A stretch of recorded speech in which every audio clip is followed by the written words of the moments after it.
नमस्कार साथियों, क्या आपने भी अपने गार्डन में भिंडी के पौधे लगा रखे हैं या फिर लगाने वाले हैं? तो आज मैं ऐसी टिप्सों के बारे में बात करूंगा। भिंडी के पौधे के लिए ऐसी टिप्स बताऊंगा जिनसे आपके पौधे तो हरे भरे और हेल्दी रह ही आएंगे, और उसके अलावा भी आपके पौधों पर इतनी भिंडियाँ लगेंगी कि आप खाते खाते थक जाएंगे। और वीडियो के एंड में मैं भिंडी के लिए सूटेबल ऐसा फर्टिलाइज़र बताऊंगा जिनसे आपके पौधों में काफ़ी भिंडियाँ लगेंगी। तो चलिए जानते हैं वह कौन से तरीके हैं और किस तरीके से हमें यूज करने हैं। तो फिर सबसे पहले बात करते हैं जो पौधे के लिए सबसे ज़रूरी है। और ऐसा नहीं है कि ये भिंडी के पौधे के लिए ही ज़रूरी है, वो सभी पौधों के लिए ज़रूरी है। वह है मिट्टी। हम कौन सी मिट्टी में लगा रहे हैं, ये सबसे ज़्यादा डिपेंड रहता है कि मिट्टी हम किस तरीके की बना रहे हैं। और उसी प्रकार से हमारे जो पौधे हैं उनमें फल लग पाते हैं, फल और सब्जियां लगती हैं। अगर आप सॉइल मिक्सचर अच्छा बनाते हैं और उसमें फर्टिलाइज़र वगैरह सही से ऐड कर पाते हैं तो आपको ज़्यादा से ज़्यादा अपने गार्डन में फ्रूटिंग देखने को मिल सकती है। और मिट्टी ख़राब बना पाते हैं तो पौधा भी अपना हमारा कम ही ग्रोथ करेगा। तो इस बात का आपको ज़रूर ध्यान रखना है कि ज़्यादा पौधा हमारा ग्रोथ हमारी मिट्टी के ऊपर ही होती है ज़्यादातर। तो फिर सबसे पहले जानते हैं मिट्टी के बारे में। जब भी हमें सब्जियां वाले पौधे लगाने होते हैं तो भुरभुरी, वेल ड्रेन्ड और न्यूट्रिशन से भरपूर सॉइल में लगाने चाहिए, क्योंकि छोटे से कंटेनर में पौधे को सारी न्यूट्रिशन की रिक्वायरमेंट है जो पूरी हो सके। तो हमें ऐसी ही मिट्टी बनानी है। और ऐसी मिट्टी बनाने के लिए आपको चाहिए, इसके लिए चाहिए आपको 30% नॉर्मल गार्डनिंग सॉइल, जो कि आप किसी भी खेत से या गार्डन से ला सकते हैं। अगर आप ज़्यादा ग्रोथ चाहते हैं तो कोशिश कीजिए कि ऐसे खेत से लाएं जहां केमिकल फर्टिलाइज़र का यूज ना किया गया हो, यूरिया डीएपी का यूज ना किया गया हो। या फिर सबसे बेस्ट मिट्टी चाहिए तो आप गूलर या पीपल के पेड़ के नीचे से ला सकते हैं। गूलर या पीपल के पेड़ की मिट्टी सबसे बेस्ट होती है, सभी मिट्टियों में सबसे अच्छी होती है। तो आप कोशिश करें, अगर आपको गूलर या पीपल के पेड़ की मिट्टी मिल जाती है तो काफ़ी अच्छा रहेगा। भर की मिट्टी भी काफ़ी अच्छी होती है। तो इन तीन पेड़ों के नीचे से अगर मिट्टी लाते हैं तो आपको हाई न्यूट्रिशन मिट्टी मिलेगी। अब उसके बाद हमें लेना है 30% जो हमारा वर्मी कंपोस्ट होता है वह है।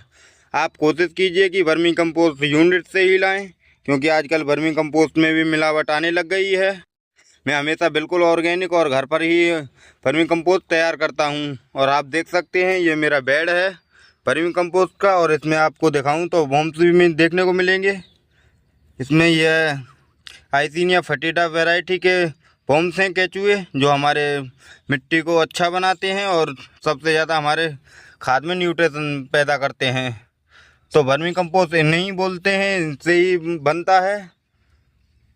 तो मैं तो अपना घर का ही यूज करता हूँ। अगर आप यूज करना चाहते हैं उच्च क्वालिटी का तो मैं कहता हूँ कि यूनिट से ही लाइए। तो दो चीज़ तो हमारी हो गई, एक तो जो गार्डनिंग सॉइल होती है वह है, और दूसरा वर्मी कंपोस्ट। अब बात करते हैं तीसरी चीज़ की। तीसरी चीज़ लेनी है आपको रेत या बालू। रेत या बालू इसलिए ज़रूरी होता है क्योंकि कहीं कहीं मिट्टी ज़्यादा हार्ड होती है तो हमारे जो पौधों की जड़ हैं वह नीचे तक नहीं फैल पाती हैं। और हमारे पौधे की जड़ जितनी ही नीचे जाएंगी और जितनी फैलेंगी तो जितना ही बढ़िया रहेगा। तो इसलिए हमें बालू मिलाना ज़रूरी होता है, क्योंकि एयरलेशन भी बनी रहे, पानी का भी अच्छा ड्रेनेज बना रहे और जड़ भी काफ़ी अच्छी फैलें।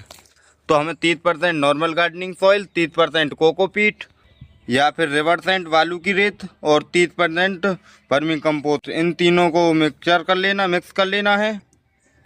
और उसके बाद उसमें तुम थोड़ा सा 1 या 2 चम्मच अपने मिट्टी के अनुसार बोन मील मिला सकते हैं। अगर आप चाहते हैं बोन मील ना मिलाना तो आप सरसों की खली भी ले सकते हैं।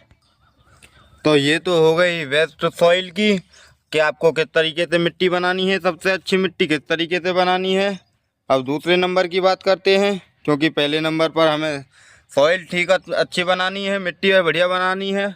और दूसरे नंबर की बात करते वह है बीज। बीज हमेशा आपको अच्छे क्वालिटी के ही लेने हैं, क्योंकि हमारा जितना ही अच्छा बीज होगा उतना ही उसकी पैदा अच्छी होगी, इतना ही उसका पौधा अच्छा उगेगा। जैसा कि आप मेरे इन पौधों को देख सकते हैं कितने हेल्दी और हरे भरे हैं।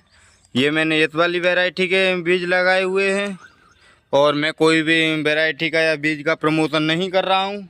केवल मैं इसी वैसे ही बता रहा हूँ कि मैंने ये वाले बीज लगाए हैं अपने गार्डन में और अच्छा रिस्पॉन्स देखने को मिला है। तो यही सजेशन करूँगा कि आप 10-5 रुपये के बीज में ना जाएं।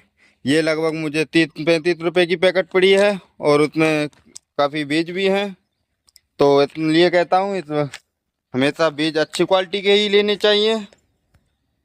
और काफ़ी जने क्या करते हैं, बहुत से जने ऐसे इन्हीं भिंडी को अपने पेड़ पर 1-2 भिंडी पका लेते हैं और उन्हीं बीजों को यूज कर लेते हैं। तो आपको ऐसा नहीं करना है, क्योंकि अगर आप ऐसा करेंगे तो दर पौधे की जो क्वालिटी है घटती जाएगी। क्योंकि जो हम पहले जो बीज तैयार किए जाते हैं यह कंपनियों में तैयार किए जाते हैं और अच्छी तरीके से तैयार किए जाते हैं। तो ये बात भी आप समझ गए होंगे कि हमें बीज अच्छी क्वालिटी का ही लेना चाहिए, तभी हमारा पौधा और फ्रूट अच्छी क्वालिटी का हो सकेगा। अब बात करते हैं तीसरे नंबर की, जो सबसे ज़रूरी है भिंडी के पौधे के लिए। जो सबसे ज़रूरी है वह है उसकी दूरी रखना।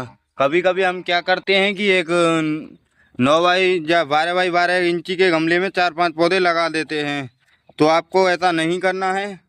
पेड़ से पेड़ की दूरी ज़्यादा करना चाहे तो एक बुलंद कर सकते हैं और कम से कम 8 इंची कर सकते हैं। 8 जो उंगलियां हैं इतना कर सकते हैं, जैसे कि मैंने किया हुआ है। आप देख सकते हैं यह मैंने अभी पौधे लगाए हुए हैं भिंडी के, और इनकी दूरी आप देख सकते हैं मैंने कितनी दूरी रखी है।